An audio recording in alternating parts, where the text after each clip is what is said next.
IBN 7 बना तीसरा सबसे ज्यादा देखा जाने वाला हिंदी न्यूज चैनल।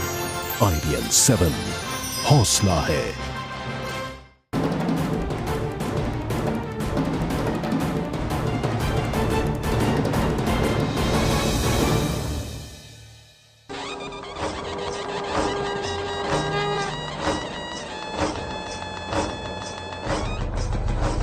चुनाव है प्रचंड, खून पार्टियों के फंड, आज वोट की पड़ी कि तुम लुटाने दो।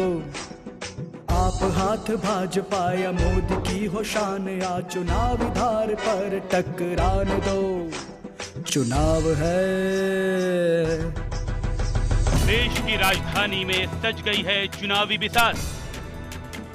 किसकी होगी जीत और किसे मिलेगी मात? दिल्ली के जीवन को क्या दिल्ली में फिर दिखेगा मोदी चमत्कार, या फिर केजरीवाल करेंगे कमाल? क्या कांग्रेस के हाथ को फिर मिलेगा जनता का साथ?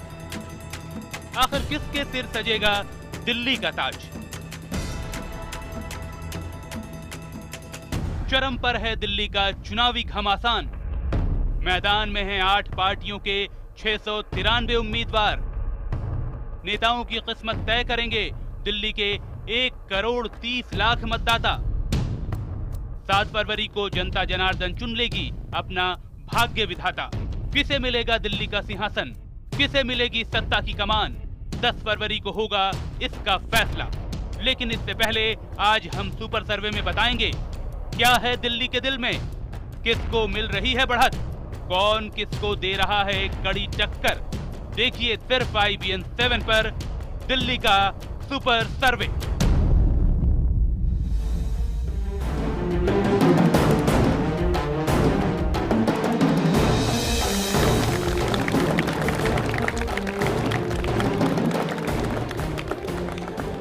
तो दिल्ली चुनाव पर सुपर सर्वे IBN 7 पर आप देख पा रहे हैं तमाम ओपिनियन पोल्स हुए दिल्ली चुनाव को लेकर।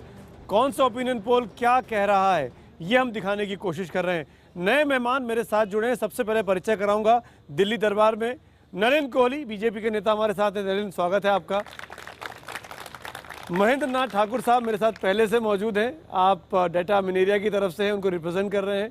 राशिद अलवी साहब, कांग्रेस के नेता, आप हमारे साथ हैं, आपका स्वागत है एक बार फिर। अशोक अग्रवाल साहब हैं, RTI एक्टिविस्ट हैं, आम आदमी पार्टी में रह चुके हैं, बहुत लंबा परिचय है, जाने माने वकील भी हैं, स्वागत है आपका।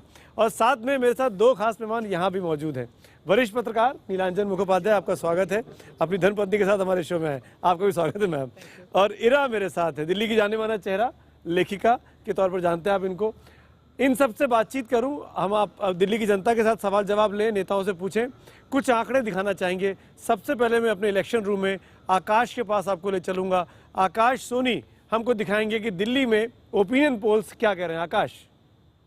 सुमित, सबसे पहले वही सर्वे दिखा रहे हैं, वही ओपिनियन पोल दिखा रहे हैं जो कि सबसे ताजा है, डेटा मिनेरिया का सर्वे। एक और बात, सर्वेक्षण पर तरह तरह की बातें राजनीतिक दल कह रहे हैं, लेकिन सारे राजनीतिक दल अपना खुद का सर्वे भी कराते हैं। बहरहाल ये समझने के लिए कि आगे उनकी स्ट्रैटेजी क्या होनी चाहिए। डेटा मिनेरिया को देखिए। सबसे पहले बीजेपी और उसके सहयोगी दल अपने बल पर सरकार बनाते हुए नजर आ रहे हैं डेटा मिनेरिया के मुताबिक। और ये जो सर्वे है, आपके ऊपर जो नए आरोप लगे हैं चंदे को लेकर, उसके बाद का सर्वे है। बीजेपी को पिछली बार 31 सीटें आई थी, एक अकाली दल को मिला के 32 सीटें। इस बार बीजेपी और उसके सहयोगी दलों को 36 सीटें, यानी अपने दम पर सरकार बीजेपी के लिए अच्छी खबर। लेकिन आम आदमी पार्टी को पिछली बार के मुकाबले 1 सीट का नुकसान हो रहा है, जिसका बीजेपी को फायदा हो रहा है। इसी तरह कांग्रेस को अगर देखें तो पिछली बार के मुकाबले 1 सीट का नुकसान होते हुए दिख रहा है डेटा मिनेरिया सर्वे के मुताबिक, और अन्य एक भी नहीं है। इन सब के नुकसान का जो फायदा मिल रहा है वो बीजेपी और उसके सहयोगी दलों को मिलता हुआ नजर आ रहा है, और बीजेपी अपने दम पर सरकार बनाती हुई नजर आ रही है। यह है डेटा मिनेरिया का ओपिनियन पोल जो कि सबसे ताजा है। अब आपको ले चलते एक और सर्वे के ऊपर। ये जी और तालीम का सर्वे है। जी तालीम सर्वे मेरे ख्याल से वो पहला सर्वे है जो किसी की भी सरकार खुद बनते हुए अपने दम पर नहीं दिखा रहा है। यह भी महत्वपूर्ण है। इसके मुताबिक बीजेपी 32 सीटों पर सिमट जाएगी। बीजेपी और उसके सहयोगी दल यानी वही की वही स्थिति जो पिछली बार थी, लेकिन जो फर्क पड़ रहा है वो ये कि आम आदमी पार्टी 34 सीटों पर आ जाएगी। पिछली बार के मुकाबले उसको 6 सीटों का फायदा होता हुआ दिख रहा है, और अगर सिर्फ 4 सीटों वाली कांग्रेस उसके साथ आ जाए तो आम आदमी पार्टी अपने बल पे सरकार बनाती हुई नजर आएगी। लेकिन ये एकमात्र सर्वे है अभी तक का जो ये बता रहा है कि आम आदमी पार्टी और कांग्रेस को साथ आना पड़ सकता है सरकार बनाने के लिए। Sumit, back to you. और भी सर्वे है, लेकिन आगे। Thank you Akash. नलिन कोहली, सवाल सीधा आपसे, क्या किरण बेदी को लाना, जिस तरीके से उनको आपने उतारा, अपोजिशन की बात मैं कहूं तो पैरा ट्रूपर आपने लाके दे दिया, क्या उनके लाने से फायदा नहीं हो रहा है कि वो जो 32 का आंकड़ा था वो 40 के पार पहुंच जाए? ये तो 10 तारीख तक रुकना पड़ेगा आपको, क्योंकि अभी सारे आंकड़े जो है वो हवा में है, और ये नेचर ही है ओपिनियन पोल्स का। सैंपल साइज लगातार छोटे रहते हैं। 2013 के चुनाव में देख लीजिए या 2014 लोकसभा, मुझे कम से कम कोई सर्वे ऐसा याद नहीं है जिसने स्पेसिफिकली एक चैनल को छोड़ के 2014 का या 13 में एक्यूरेटली प्रेडिक्ट किया। हम मानते हैं, हम लोगों के भी इंटरनल सर्वेज होते हैं, हमने उन्हें प्रकाशित नहीं किया है, लेकिन 2014 में भी हमारा सर्वे एक्यूरेट रहा है कि हमारी सरकार बनेगी, और हम मानते हैं कि हमारा डेटा दिल्ली के विधानसभा का सर्वे भी यही कह रहा था कि आप 32 सीट पर रुक जाएंगे। आपका सर्वे एक पॉइंट मैं इसको कहना चाहता हूं, हमारे सर्वेज नॉर्मली ट्रैकिंग सर्वेज होते हैं, लंबे चलते हैं, 2 महीने 2.5 महीने, और दूसरा हमारा सैंपल साइज बड़ा होता है। आज रविशंकर जी बोले भी प्रेस में 8 से 10 गुना बड़ा। तो हम लोग मतलब एक किस्म से क्या, आम आदमी पार्टी के सर्वे भी आ रहे हैं, वो अपने आप को पूर्ण बहुमत दे रहे हैं। मुझे तो हैरानी है उन्होंने अपने आप को 70 के 70 सीटें क्यों नहीं दी, क्योंकि जब देना ही है तो पूरा दे देते। वाराणसी में भी उन्होंने कहा था उनको मोदी जी की हार दिख रही है। ये तो कई सर्वेज उनके आए हैं, कोई उनमें एक्यूरेट नहीं रहा। तो मेरे साथ, इसलिए मैं कहूंगा कि 10 तारीख तक रुकिए, सारे आंकड़े आपके सामने। ठाकुर साहब है, डेटा मिनेरिया की तरफ से ही है, आप ही बताइए इस पहेली का हल क्या है? 36 सीटें आपने दी है, सैंपल साइज छोटा होता है। जो सवाल नलिन कह रहे हैं, हम लोग 8 से 10 गुना बड़ा सैंपल साइज लेते हैं, उनके इंटरनल सर्वे ज़्यादा एक्यूरेट होते हैं बजाय आप जैसी एजेंसीज के। नहीं, एक्चुअली जो सैंपल साइज का सवाल है उससे हम लोगों को समझना पड़ेगा। हिंदुस्तान का जो कॉम्प्लेक्सिटी है, जो वैरायटी यहाँ पे लोगों का है, इसके हिसाब से जो ट्रेडिशनल सैंपल साइज का टेक्निक है जो यूएस में यूज़ होता है वो यहाँ नहीं यूज़ हो सकता है। कुछ प्रयोग लोगों ने किए हैं लेकिन वो भी सफल नहीं रहा है। यहाँ ज़रूरत इस बात की है कि आप कई डिसिप्लिन के जो नॉलेज है उसको एक साथ जोड़ने की कोशिश करें, जो हम लोगों ने कोशिश की है। हमारे साथ साइकोलॉजी के एक आदमी हैं, हमारे साथ कम्युनिकेशन एक्सपर्ट हैं, हमारे साथ 8-10 तरह के एक्सपर्ट्स हैं, और हमने एक पूरा मॉडल बनाया है जिसमें कई तरह के इश्यूज़ को लेकर हम बैलेंसिंग करते हैं। यहाँ तक कि हम जो मीटिंग्स हो रहे हैं लीडर्स के, उनको कवर करते हैं और उनका सेंटिमेंट एनालिसिस करते हैं। जो वोटर्स का सेंटिमेंट एनालिसिस का क्या मतलब है? सेंटिमेंट एनालिसिस का आज मेरा मन कर रहा है कि मैं अरविंद केजरीवाल के साथ हूं, कल मेरा मन कर रहा है कि मैं बिल्कुल, ये है, ये सच है कि सेंटिमेंट्स बहुत फ्लक्चुएट कर रहा है हमारे यहाँ अभी पब्लिक का। और ये हिंदुस्तान की खास बात अब जाके खास करके उभर के आई है कि ये सेंटिमेंट्स लोग एक्सप्रेस भी करते हैं। ये आप ट्विटर पे चले जाइए या फेसबुक पे चले जाए, सब जगह सेंटिमेंट। आप उसका एनालिसिस भी करते हैं? हम उसका भी करते हैं, हम सेंटिमेंट एनालिसिस भी करते हैं, और इन सबको फैक्टर इन करके फिर हम देखने की कोशिश करते हैं हम किधर जा रहे हैं। और जो इन्होंने कहा ट्रैकिंग का जो सिस्टम है वो भी हम करते हैं, वो हर एक इंटरवल पे हम देखने की कोशिश करते हैं। जैसे मोदी जी के पहले रैली और आखिरी रैली के बाद हमारी क्या स्थिति है, कहाँ लोग जा रहे हैं। आप ही इस सवाल का जवाब दीजिए, आपका एनालिसिस क्या कहता है? किरण बेदी के आने के बाद बीजेपी को फायदा हुआ या नरेंद्र मोदी की रैलियों की शुरू होने के बाद बीजेपी को फायदा हो रहा है? किरण बेदी के आप 36 सीटें दे रहे हैं। किरण बेदी के आने के बाद इनिशियल स्टेज में बहुत फायदा हुआ बीजेपी को, क्योंकि बीजेपी उसके बाद चर्चा के फेज में आ गई कि हाँ बीजेपी का एक नया चेहरा आ गया है। यहाँ तक कि उस वक्त जस्ट बाद हमने ऑटो ड्राइवर्स के बीच में सर्वे करवाया। ज़्यादातर ऑटो ड्राइवर्स ने हमें कहा, वो भी हमने अलग अलग टाइमिंग पे अलग अलग जगह पे किया, ज़्यादातर लोगों ने कहा कि मैं तो वोट नहीं दूंगा बीजेपी को, लेकिन इसके आने से फ़र्क पड़ जाएगा। ये जो सेंटिमेंट चेंज हुआ ये बहुत महत्वपूर्ण था। मोदी जी के आने के बाद पहले रैली के बाद कोई ज़्यादा फर्क नहीं पड़ा, लेकिन मोदी जी का जो दूसरा रैली था उसके बाद सेंटिमेंट में काफ़ी फर्क देखा गया। आप तो ये फ्लक्चुएट होते रहते हैं। आप लोग एक और दावा कर रहे हैं कि आपका जो आज का आंकड़ा है 36 और 27 का, ये आवाम के खुलासे के बाद का है जी। आवाम की जो प्रेस कॉन्फ्रेंस हुई बीते 2 दिनों में 2 बार, क्या इसने डेंट लगाया है आम आदमी पार्टी? बिल्कुल बिल्कुल, इसने आवाम के खुलासे ने आम आदमी पार्टी के जो कमिटेड वोटर्स हैं उसमें तो डेंट नहीं लगाया है, लेकिन जो पेरिफेरल वोटर्स हैं वहाँ पे एक डिबेट क्रिएट कर दिया है, जो खास तौर पे ये सोचते थे कि हम ईमानदारी के लिए वोट कर रहे हैं, हम एक ऐसे लीडर को वोट करें जो बहुत ईमानदार है और बहुत प्रिंसिपल्ड आदमी है, वहाँ पे उन्होंने एक सवाल खड़ा कर दिया। और ये सवाल खड़ा करना सेंटिमेंट्स के हिसाब से बीजेपी के फेवर में। मैं समझता हूँ कि दिल्ली की जो हमारी वोटर्स हैं उनका कॉन्शियस लेवल जो है ना पिछले कुछ सालों में काफ़ी इम्प्रूव हुआ है, बढ़ा है, और उन्होंने कहीं ना कहीं किसी स्टेज पर ये डिसाइड कर लिया कि हमने किसको वोट देना है। मेजॉरिटी लोगों का ये हाल है।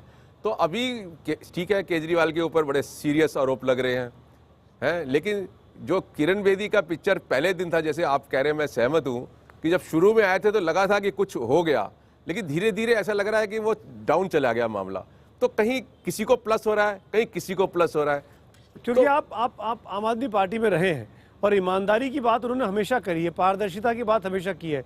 ये जो आवाम का खुलासा है कि पैसे लेने को लेकर क्लैरिटी नहीं है, कहाँ से पैसा आया, फर्जी कंपनियों से पैसा ले लिया, 31 कंपनियों का हिसाब किताब पता नहीं है, इसने जो बात ठाकुर साहब कह रहे हैं, क्या जो फ्रिंज वोटर्स हैं उन पर असर डाला होगा, जो आम आदमी पार्टी को लेकर डाउटफुल? फ्लोटिंग जो वोट होता है ना, फ्लोटिंग वोट, वो तो दिन में 4 बार सोच सकता है कि मुझे इसको देना है, इसको देना है, लेकिन जो स्टेबल वोट है ना, क्योंकि आज ये भी समझा जाता है कि ये सब झूठ है, मतलब ये मैसेज दोनों तरफ जाता है कि ये जो एलिगेशन है झूठ है, पॉलिटिकली बायस्ड है, तो वो कई बार असर नहीं करता। वो कह रहा नहीं, उल्टा पड़ सकता है। वोटर से पूछो भैया ये बात अगर झूठ है। राजेंद्र साहब, सबसे बड़ा सवाल ये है, ओपिनियन पोल की जरूरत क्या है? क्यों चाहते हैं कि ओपिनियन पोल आए? चुनाव के बीच में नोटिफिकेशन हो गया, पोलिंग होने वाला है, बीच में ये एजेंसीज कूद रही हैं कि हम आपको ओपिनियन पोल बताएंगे। 3-3, 4-4 हज़ार लोगों से पूछ के 2 करोड़ लोगों की ओपिनियन जनता के सामने रखती हैं, उनको इन्फ्लुएंस करती हैं। पर राशिद क्या साहब, आपको नहीं लगता कि इसके पीछे गलत इंटेंशन है? राशिद साहब, इसके पीछे साइंस बताई जाती है। दुनिया के तमाम मुल्कों में, बड़े बड़े मुल्कों में सेफोलॉजिस्ट हैं और वहां पर सेफोलॉजी होती दुनिया है, के दूसरे सर्वे होते मुल्कों हैं। में सुमित जी ईमानदारी के साथ होता है। आपको सबसे ज्यादा मालूम होना चाहिए कि हमारे देश में स्टिंग आपकी ऑपरेशन हुआ अपनी है। पार्टी भी कराती है, सुनिए, इंटरनल पार्टी सर्वे का आपके भी कराना होते ठीक हैं। है, पार्टी का कराना ठीक है, हमें मालूम होना चाहिए कहाँ कमजोरी है, कहाँ सही चल रहा है, हमें क्या करना है। लेकिन अगर आप पैसे लेके ये करेंगे और हमें किसी को बढ़ा देना है, किसी को घटा देना, ये तो स्टिंग ऑपरेशन हुआ था, कैसे हम भरोसा तो करें? आप फिर वही opinion poll आप पर- सवाल खड़े कर रहे हैं एजेंसियों की। बिल्कुल कर रहा हूं। और जहां तक किरण बेदी जी का ताल्लुक है, इसमें ओपिनियन पोल की कोई जरूरत ही नहीं है। बीजेपी में कितनी उपद्रव है, कितनी मुखालफत है। खुद उनका जो चीफ नलिन, जवाब इलेक्शन दे दीजिए। कमिश्नर है या वो कैंपेन का चेयरमैन है, वो इस्तीफा दे चुका। वापस उसका ले जो लिया, लेटर है वो मैंने वापस ले पढ़ा लिया है टंडन जी ने। कि इस तरीके से लोकतंत्र में डिक्टेटराना तरीका नहीं चल सकता है। उसका पूरी चिट्ठी सब नहीं, लोगों ने आज पढ़ी उनके है। आंसू भी आए, लेकिन- वो कैंपेन में भावुक भी हुई हैं। हमने इससे आज कोई उन्होंने वास्ता बाकायदा- नहीं। इंटरनल मामला है, मैं टिप्पणी नहीं करूंगा। आपने कर दिया टिप्पणी आपने कर दी है, ये तो अजीब सी बात है, मैं करूंगा नहीं करने के बाद। लेकिन ऐसा है राशिद भाई, मैं आपसे बिल्कुल सत्य कहते हुए कहूंगा, हमारे यहाँ आपकी तरह लोकतंत्र नहीं है कि कोई पैदा हो जाए तो वो पार्टी का अध्यक्ष बन जाता है। तो उसके लिए आप हमें क्षमा करेंगे, हमारा मॉडल ऑफ लोकतंत्र अकाली अलग दल है। से दोस्ती क्यों है? दूसरी बात, एक मिनट खत्म करने अकाली दल दीजिए, से अरे दोस्ती सुन क्यों लीजिए, है? नहीं तो अगली सारा बार मैं भी खानदान आपको मंत्री लंबातार है। बोलता रहूंगा ना, फिर आपको भी समझ आएगा। शिवसेना से अरे आज दोस्ती फिर क्यों आपने है? शुरू कर दिया। अच्छा बताइए कि राहुल गांधी जी अब आ गए हैं हिंदुस्तान, जी। उनको 26 जनवरी को मिस किया हम लोगों ने। ये पहला चुनाव है, ये पहला चुनाव है जिसमें कांग्रेस पार्टी अपने बारे में बोल भी नहीं पा रही है। तो बड़ा अजीब और विचित्र चुनाव इन्हें है राशिद अलवी कि नजर इसमें नहीं आ रहा। सारे जो है, कांग्रेस अपनी बात नहीं कर रही है, आम आदमी पार्टी की बात करती है, कांग्रेस की बात, बीजेपी की बात करती है। अब आ जाते हैं राशिद भाई ने जो बात उठाई, 2-3, किरण बेदी जी हमारी मुख्यमंत्री के मतलब प्रोजेक्टेड है, वो हमारे कैंडिडेट है, तो इसमें कहीं पर उपद्रव हो या क्या आप बोल रहे हैं, मैं उसे खारिज करता हूं। रोज आज की भी आप कवरेज देखेंगे तो बहुत कवरेज है और उनको भरपूर स्वागत उनका हो रहा है, उनको स्नेह मिल रहा है। इन्होंने ओपिनियन पोल्स को लेकर 3-4 विषय उठाए। ठीक है, कमियां हर जगह हो सकती है, लेकिन समाज में चर्चा नहीं होगा तो लोकतंत्र कैसे मजबूत होगा? चर्चा एक बुनियादी स्तंभ है, क्योंकि तभी आप डिबेट रखते हैं, विचार होते हैं, विचार मिलते भी हैं, विचार भिन्न भी होते हैं। ओपिनियन पोल क्या है? एक विचार, ओपिनियन है, कोई लकीर थोड़ी ना कि यही होने वाला है। तो किसी का एक ओपिनियन आ रहा है, वो अपना एक साइंस यूज कर रहे हैं, कभी सही होता है कभी गलत। अनफॉर्चुनेटली पिछले 1-1.5 साल में गलत हुए, लेकिन ऐसे भी हैं जो सही निकले हैं। तो मैं नहीं मानता कि ओपिनियन पोल्स को बाहर फेंक देना चाहिए। बाकी राशिद भाई ने एक विचित्र बात और कही, उन्होंने कहा कि बेईमानी होती है, तो आपके कार्यकाल में इतनी बेईमानी हो तो उसका मतलब भारत सरकार को बंद कर दें क्या? ऐसे थोड़ी ना होता है राशिद भाई। आपके लिए सवाल है। देखिए एक बात नलिन, आपके जब लिए एक कहा है सवाल तो चलिए पहले पूछ लीजिए। Mr. Modi is a brilliant communicator. There's no doubt about it. जब उन्होंने किरण बेदी का नाम आपकी पार्टी अनाउंस की तो हमें लगा कि एक ट्रम्प कार्ड आप लोगों ने डाल दिया आपके लिए. But has she proved to be a joker today? क्योंकि मिस्टर मोदी को खुद मैदान में उतरना पड़ रहा है पिछले 4 दिनों से. प्राइम मिनिस्टर पहले भी रैली करते रहे। हाँ, मैं 3 पॉइंट्स कह रहा हूं। पहली बात है कि मैं इसको स्पष्ट करना चाहता हूं कि मुख्यमंत्री के दावेदार किरण जी हैं। मोदी जी हमारे सबसे लोकप्रिय, बहुत इफेक्टिव कम्युनिकेटर हैं, उनको लोग सुनने आते हैं, जबरदस्ती नहीं लाया जाता है। और वो जहां जहां जा रहे हैं, कैंपेन कर रहे हैं, पार्टी को उसका फायदा मिल रहा है। लगातार हम चुनाव भी जीत रहे हैं और इसीलिए उनका एक कैंपेन का प्रोग्राम लगातार बनता जाएगा। ऐसा नहीं है कि ये सीमित रहने वाला है, वो तो होना ही वाला था। यहां पर किरण बेदी जी आए तो बात बढ़ गई है। तो मुझे लगता है कि सिटी के अंदर में कौन ये फेस होने वाले हैं वो किरण जी है, देश में क्या मॉडल चलने वाला है वो मोदी जी। कुछ सवाल ले लेते हैं। सर, मैंने देखा कि बीजेपी में काफ़ी सारे आइडियाज़ लॉन्च किए गए हैं, जैसे make in India, women support. Sir, बहुत अच्छे आइडियाज़ हैं और मुझे पूछना था कि आम आदमी पार्टी क्या गारंटी कर सकती है कि वो भी ये सब प्रोवाइड करेगी? अब आम आदमी पार्टी यहाँ कोई है नहीं, लेकिन मैं कोई जवाब इससे किससे पूछूं जवाब? आम आदमी पार्टी क्या करेगी उन्हीं से पूछना पड़ेगा। आप ट्वीट करके पूछिएगा, आजकल ट्वीट पे बात चल रही है। सुमित जी बातें जरूर करेंगे वो, इसमें कोई शंका नहीं है। आम पार्टी का जवाब इन्हीं से लीजिए, ये दोनों साथ रहे, बीजेपी और आम। समर्थन तो आप देते हैं, साथ हमें जोड़ देते हैं आप। अभी भी कोई गारंटी नहीं है कि आप समर्थन के लिए पहुंच जाए। मेरा क्वेश्चन बीजेपी से है कि एज अ दिल्ली वोटर मैं बीजेपी को वोट क्यों दूं जब वो कोई विजन ही पेश नहीं कर रहे, कोई मैनिफेस्टो नहीं दे रहे कि हम चुनाव में अगर जीते तो हम ये करेंगे, और वहीं आम आदमी जिसने पूरे सामने आकर बता दिया कि हम आपके लिए वाईफाई वो करेंगे, हर चीज में आपको करेंगे। क्या शुभ नाम है आपका? सर अभिषेक। अभिषेक, मुझे राष्ट्रीय चुनाव के हमारे मैनिफेस्टो के 5 महत्वपूर्ण पॉइंट बता दीजिए। आपने सवाल पूछा है तो 5 महत्वपूर्ण पॉइंट बताइए ना, ये तो अभी 7 महीने पहले हुआ था। सर मैंने आम आदमी पार्टी का मैनिफेस्टो पढ़ा था तो उसने उन्होंने बोला था। राष्ट्रीय चुनाव में भी तो वोटर थे आप। हाँ जी। तो इसीलिए जब आपने कहा, देखिए हर चीज जो है मैनिफेस्टो में आए वो जरूरी नहीं है, और हर चीज जो मैनिफेस्टो में लिखा है वो हो जरूरी नहीं है। लेकिन मैं आपकी बात, कई लोग मानते हैं कि मैनिफेस्टो हर बार आना चाहिए, कई लोग मानते हैं आप काम करके दिखाइए। हमने राष्ट्रीय मैनिफेस्टो बनाया बहुत डिटेल में। जब राष्ट्रीय मैनिफेस्टो बन रहे हैं, स्वाभाविक है जो हमारे राज्य होंगे वो मैनिफेस्टो उसके लिए भी तो आधारित हो जाएगा ना, क्योंकि नहीं तो देश में जो हम करना चाहते हैं राज्यों में नहीं हो तो काम कैसे? नलिन, कुछ सपोर्टर भी है आपके यहाँ, देखिए आपकी बातें सुनकर। ये देखिए बीजेपी को वोट करते हैं, और ये कुछ और लोग भी हैं। अच्छा सुनो, ठीक है, सवाल।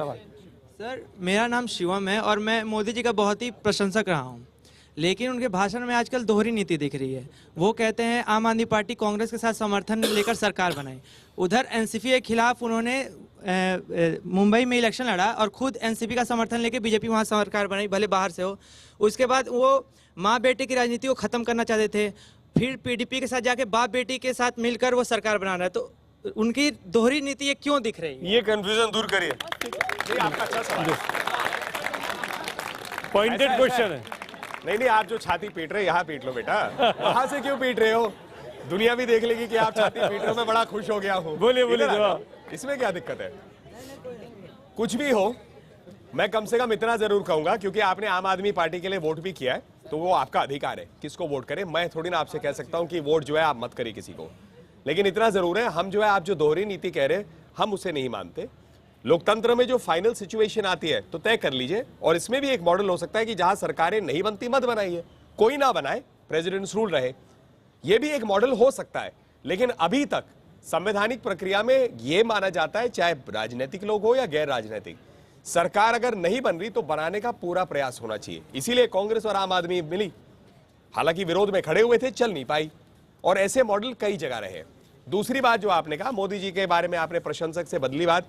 अरविंद केजरीवाल जी के बहुत प्रशंसक रहे हैं इस देश में, लेकिन अरविंद केजरीवाल जी के जितने यू टर्न हुए हैं, बहुत उनके प्रशंसक भी हाथ धो देते हैं। तो ये आपका विचार बनाने का है। हम मानते हैं मोदी जी काम कर रहे हैं, लगे हुए, और वो मेहनत कर रहे हैं। बाकी 5 साल बाद अधिकार है वोटर का तय करने के लिए, हम अपने काम। नलिन, वो बात का जवाब नहीं दिया आपने। सुमित, जो बाप बेटे के साथ सरकार क्यों बना रहे हैं? स्पेसिफिक सवाल था कश्मीर में। हाँ, ये बात मैंने उसका जवाब मैंने जनरल कर दिया ना, दोनों को जोड़ के कहा कि भाई ऐसा है, मैंने जोड़ के कहा कि जहां पर किसी स्टेट में सरकार बनाने की गुंजाइश नहीं है तो या तो तय हो जाए लोकतंत्र में, जहां पर नहीं बनती हम नहीं करेंगे सरकार। अब वहां पर हंग असेंबली है, अब अगर हंग असेंबली है तो हम तय कर ले कि हम नहीं चाहते सरकार कभी बनना चाहिए। यही तो मैं कह रहा हूं, मॉडल हमें तय करना पड़ेगा। दो पॉइंट यहाँ बनाना चाहूँगी, थोड़ा सा हटके है। एक तो पॉइंट कि आजकल के वोटर जो है वो बहुत इंटेलिजेंट हो गए हैं। उनको लगता है कि अगर मैंने इतने लोगों से बात की और उनको लगता है कि अगर हम लोग ने बीजेपी को वोट दे दिया तो हमारे कंट्री में कुछ इंदिरा गांधी के टाइप की सिचुएशन हो जाएगी, जो एब्सोल्यूट पावर, एक क्वोट सब लोगों ने सुना होगा, एब्सोल्यूट पावर करप्ट्स एब्सोल्यूटली। तो उनको लगता है कि सब जगह बीजेपी का अगर रूल हो तो फिर करप्शन आने का चांसेस ज़्यादा हैं। एंड सेकेंडली, हम लोग ओपिनियन पोल्स कितनी बड़ी बात कर रहे हैं, और आपने पॉइंट बोल रहे थे कि लोग अपने मन में सेट कर लेते हैं, और जो फ्रिंज वोटर्स होते हैं जिनको हम लोग स्वे करते हैं, but this is not the truth. In fact जो सबसे ज़्यादा कैंपेनिंग होती है वो लास्ट फ्यू डेज़ में होती है। सबसे जो स्कैंडल्स ब्रेक होते हैं वो भी लास्ट फ्यू डेज़ में होते हैं। मुझको तो लगता है कि वो जो न्यूज़ है होती है वो बिल्कुल एंड डेज तक न्यूज़पेपर छापती है, क्योंकि लगता है उनको कि चलो ये अब इन्फ्लुएंस करते हैं वोटर्स के माइंड में। तो these are the most important. ये होता है मनीष जी, ये लास्ट डेज में लोग बाग डिसाइड होते हैं। मुझे एक फील्ड वर्क करते हुए किसी गांव में किसी आदमी ने बड़ा अच्छा कहा कि चुनाव के 3 हिस्से होते हैं। पहला होता है चर्चा, दूसरा होता है पर्चा, और तीसरा होता है खर्चा। ये थर्ड फेज जो होता है 2 दिन का होता है। चर्चा, पर्चा, खर्चा। और ये 2 दिन का जो फेज होता है वो बड़ा क्रूशियल फेज होता है। ये मैं गांव वालों की बात कह रहा हूँ। पर ये शहर में जो 8000 बोतल पकड़े गए आम आदमी पार्टी के दारू के, वैसे खर्चे की बात मैं सोचा पूछ लेता हूँ। मतलब खर्चे के समय क्या होता है, ये जो आप बिल्कुल सही कह रहे हैं कि आखिरी 2 दिन में वो कुछ लोग कयामत की रात कहते हैं, कुछ लोग कुछ और कहते हैं। वो 2 दिन में काफ़ी कुछ होता है, कॉन्ट्रैक्ट्स होते हैं, नए इशूज़ होते हैं। राशिद अली साहब, क्या आप मानेंगे इस बात को, ये जो फ्लोटिंग वोटर्स होते हैं, जो फ्रिंज पे होते हैं, जो बिल्कुल एज पे बैठे होते हैं, यही डिसाइड करते हैं जब क्वाड्रेंगुलर या ट्रायंगुलर मुकाबला होता है? डिपेंड करता है कितना मार्जिन 100 वोट 200 वोट से हार गए, जीत गए। कभी चुनाव के अंदर आंधी आती है और पता भी नहीं चलता है किसी का। लेकिन जब बहुत कांटे की लड़ाई होती है तो उस वक्त ये लोग बहुत इम्पोर्टेंट हो जाते हैं। और इसमें कहीं कोई दो राय नहीं है कि 70 साल के अंदर हमारे लोकतंत्र के अंदर बहुत सारी कमियां भी आई हैं। उसके अंदर जो बात आप कह रहे हैं, शराब और पैसा, मैं जब पार्लियामेंट लड़ा, पहला पार्लियामेंट लड़ा ज़िंदगी का, मेरा खर्चा ही नहीं हुआ। लोगों ने पैसा इकट्ठा करके दिया, उसी से मैं चुनाव लड़ लिया। आज मैं सोच भी नहीं सकता। ये कब की बात कर रहे हैं आप? ये बात मैं कर रहा हूँ 92 की। तो आज मैं ये सोच भी नहीं सकता हूँ कि बगैर पैसे के चुनाव भी लड़ा जा सकता है। आज करोड़ों रुपया चाहिए। साउथ के अंदर बहुत सारी जगह 50-50 करोड़ खर्चा होता है। बिल्कुल। तो बहुत परिवर्तन आया है लोकतंत्र के अंदर। इसीलिए दिल्ली में ना फ्लोटिंग वोट का काफी इम्पोर्टेंट रोल है। अशोक जी, मैं आता हूँ।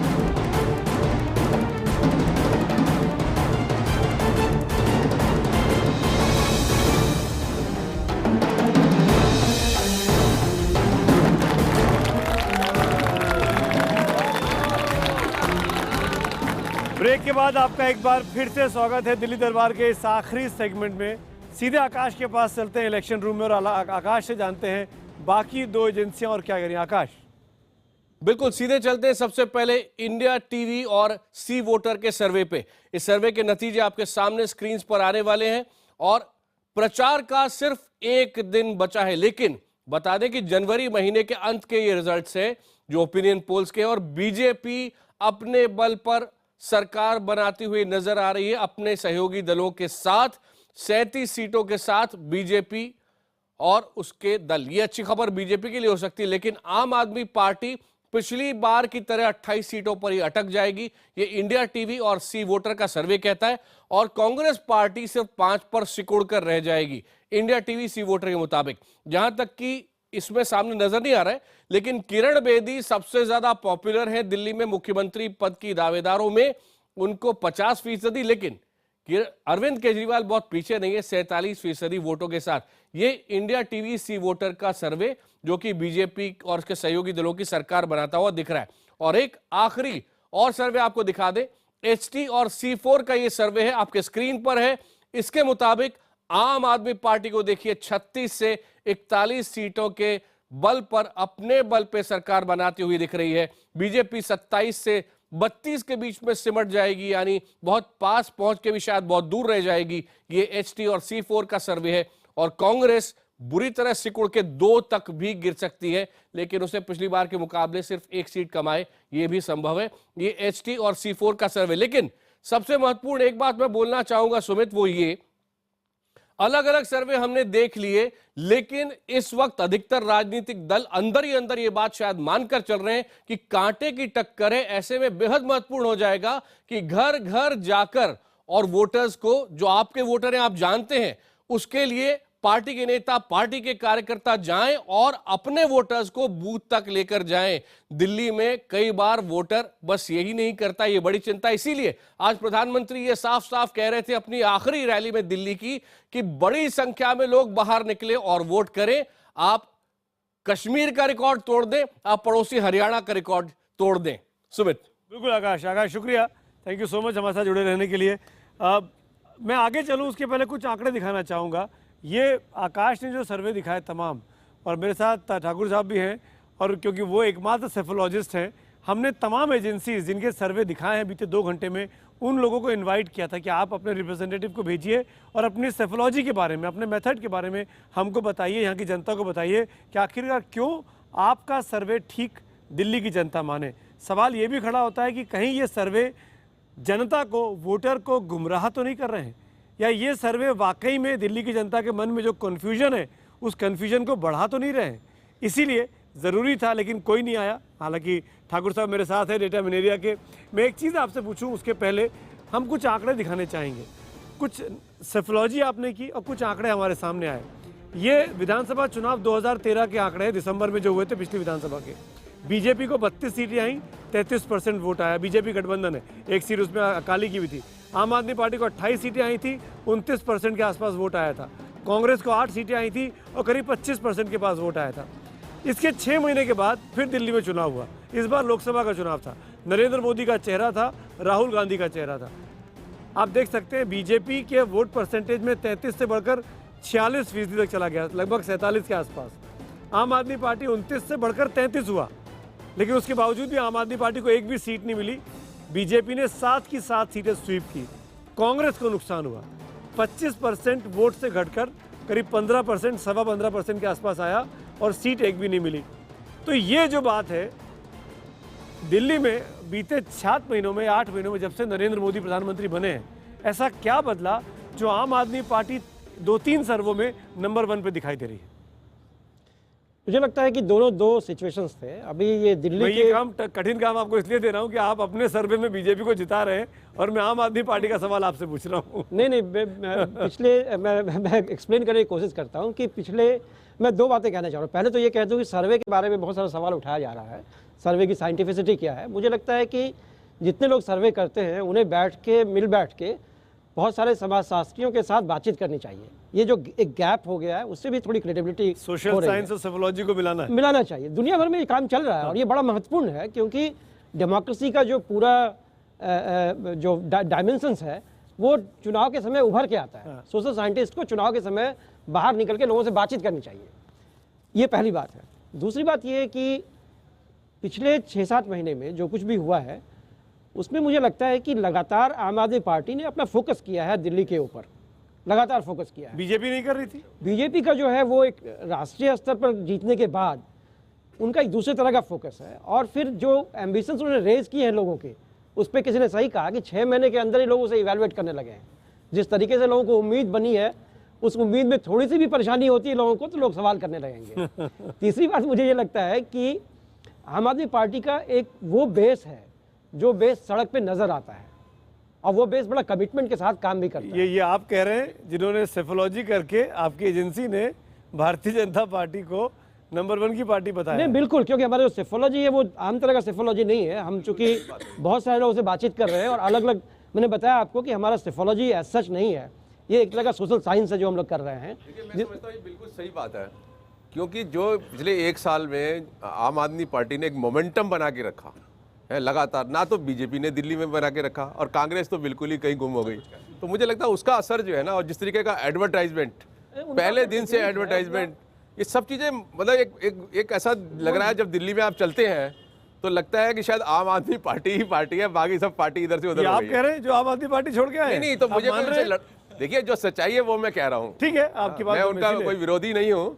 मैं जो इस चैनल से जो भी सच्चाई है वो मैं बताने की कोशिश कर रहा हूँ। जो फीलिंग मुझको सड़क के ऊपर होती है, तो मुझे लगता है कि इस तरीके से एक आम आदमी जब गुजरेगा। पर इतना आसान भी नहीं है अशोक जी। अगर ऐसा होता तो हमने 7 सर्वे दिखाए, 7 में से 3 में बीजेपी। ये नहीं कह रहा कि वो वोट में कन्वर्ट होगा। हालांकि मेरे चैनल ने हम लोगों ने एक भी सर्वे नहीं किया, पर मैं जिम्मेदारी के साथ बोल रहा हूँ कि कंफ्यूजन दिख रहा है। देखिए वातावरण बनना एक चीज है, एक्चुअल वोटिंग होना दूसरी चीज है। इसमें फर्क समझिए आप। बड़े महत्वपूर्ण है उसमें। मैं आता हूँ, नलिन जवाब देना चाह रहे हैं। पहली बात इसको मन में रखिए, दिल्ली एक शहर है, ना केवल राष्ट्रीय, मतलब एक राष्ट्रीय शहर है, कैपिटल है, यहाँ पर नेशनल मीडिया भी है, सिटी स्टेट है, सीमित ज्योग्राफिकल बाउंड्रीज है। तो इस शहर के अंदर में बहुत कुछ दिखता है जो ज्यादा दिखता है, इन द सेंस सब आपकी आंखों के सामने है। इसी को आप उत्तर प्रदेश ले लीजिए, तो उत्तर प्रदेश को समझने के लिए आपको बहुत बड़ा ज्योग्राफिकल एरिया में घूमना पड़ता है। गांव, शहर, मध्यम वर्ग के अलग अलग शहर बहुत है, तो इसीलिए सिटी के अंदर में एक्शन ज्यादा लगता है। और क्योंकि नेशनल मीडिया है, उसकी असेसमेंट्स भी ज्यादा फास्ट होने लगती है, रिएक्टिव ज्यादा हो जाता है। दूसरी बात, जो अगर आप भाजपा के रूप से पॉइंट ऑफ व्यू से देखेंगे, तो हम तो लगातार देश के ऊपर में चुनाव लड़ रहे हैं, तो इसीलिए अलग अलग राज्यों में जीतते जा रहे हैं। आम आदमी पार्टी ने लोकसभा चुनाव के बाद अपने आप को सीमित रखा दिल्ली में। हरियाणा जो एक जगह जो माना जा सकता था कि शायद ही अच्छा करे, वहां तक उन्होंने चुनाव नहीं लड़ा, तो इसीलिए उनके लिए एक अस्तित्व की लड़ाई हो जाती है। और इसलिए आपको वो दिखते हैं एक्शन में, क्योंकि वो सिर्फ दिल्ली में लगे हुए।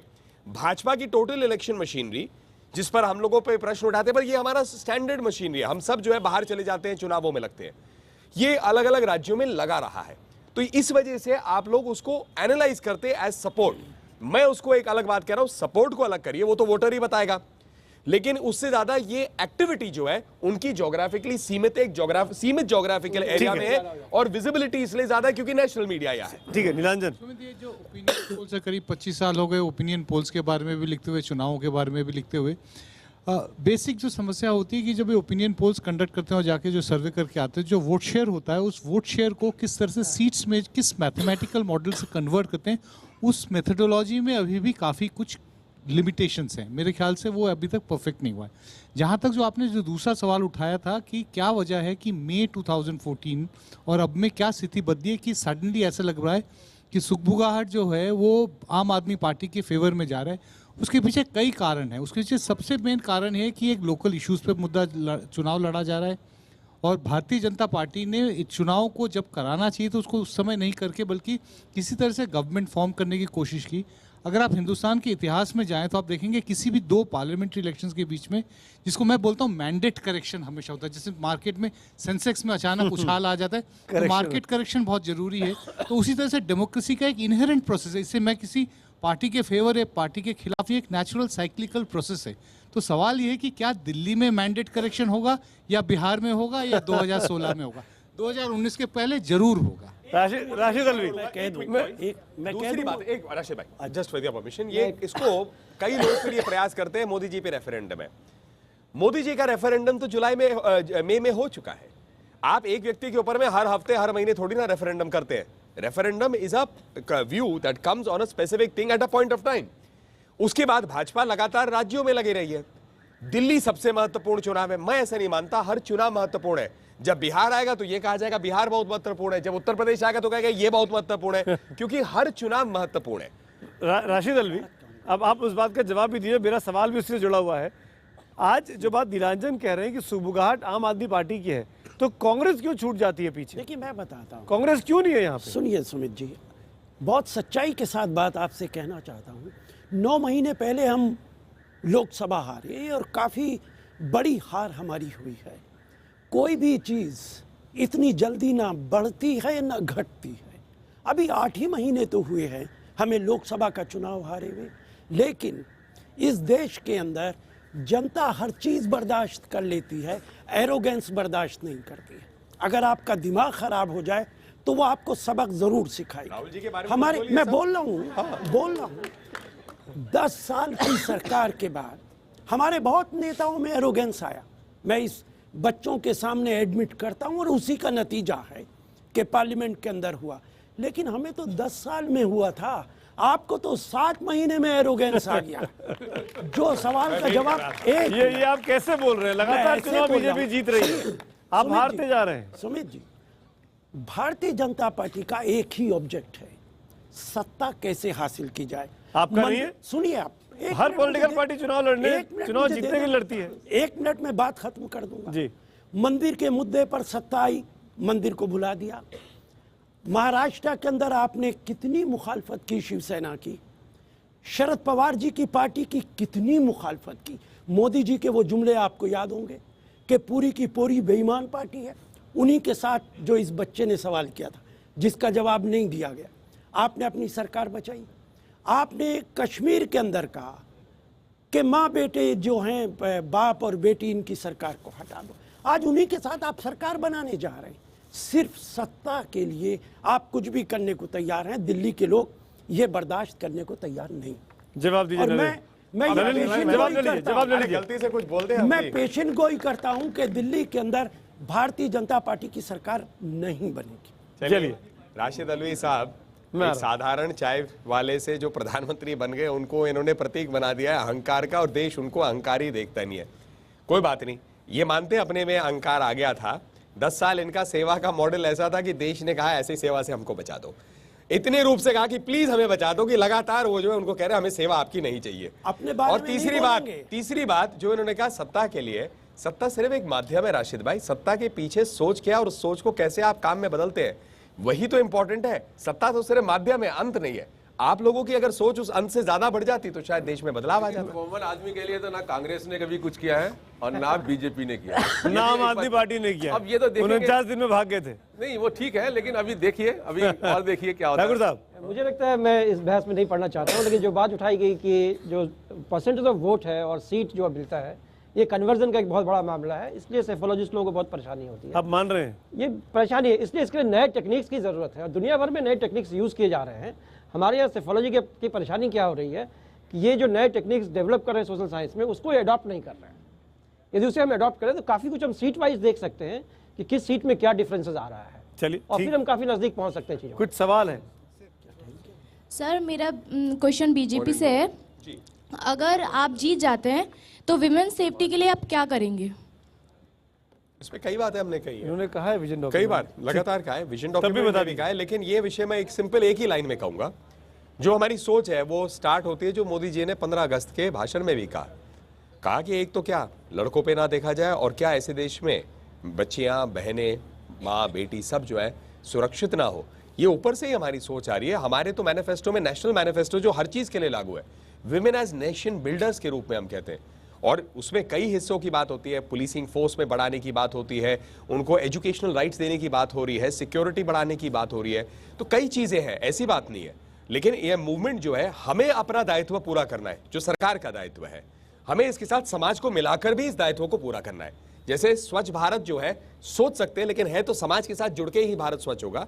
तो सरकार हर चीज करेगी विमेन सेफ्टी के लिए, समाज को जोड़ते हुए करेंगे। नलिन, कुछ और सवाल भी हैं आप लोगों के लिए, मैं चाहूंगा छोटे जवाब से ताकि मैक्सिमम सवाल ले सकें। सर, मैं बीजेपी से सवाल पूछना चाहता हूं कि सर, अगर आप चुनाव जीतते हैं तो सर दिल्ली की यंगस्टर्स के लिए सर आपका पहला मोटिवेशन क्या होगा?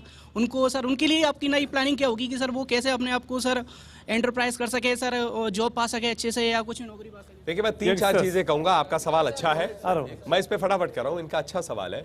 अगर मैं स्टार्ट ही करूं तो कई चीजें जो यूथ को इन्वॉल्व करती है, प्रॉब्लम है। यंग पेरेंट्स के लिए यंग बच्चों को एडमिशन नहीं मिलते स्कूल में, it's a big problem. Colleges में एडमिशन नहीं मिलते, आफ्टर ऑल अलग देश से अलग अलग भाग से आएंगे, लेकिन दिल्ली में कॉलेजेस की कमी है। अगर मैं ट्रांसपोर्टेशन की बात करूं, हर व्यक्ति प्राइवेट व्हीकल नहीं ले सकता, तो आपको ट्रांसपोर्टेशन फैसिलिटीज तक देनी पड़ेगी। लास्ट बात जो कह रहे हैं एम्प्लॉयमेंट, वो तो नेशनल प्रॉब्लम है। इसीलिए अगर राष्ट्रीय पॉइंट ऑफ व्यू से भी हम देखते हैं तो make in India, skill India clearly है कि उद्योग भी आए, जॉब्स भी मिले। ठीक, एक और सवाल। एक सवाल मेरे दिमाग में भी आ रहा है कि नेताओं को इलेक्शन के टाइम ही गरीबों की क्यों याद आती है? ऐसा है नहीं, मुझे लगता है क्योंकि आप जो है हमसे मुलाकात नहीं करते इलेक्शन के सिवा। अगर आप इलेक्शन के सिवा मिलते होते तो बहुत कुछ आपको जानकारी मिलती, पर आप भी नहीं।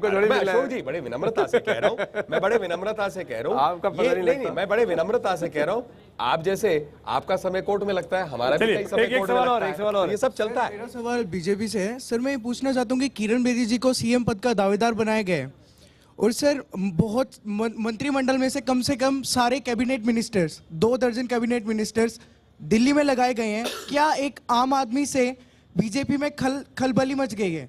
ऐसा क्या हो गया? ये सवाल मुझसे कई बार पूछा गया। एक इसमें जवाब दे देता हूं फटाफट।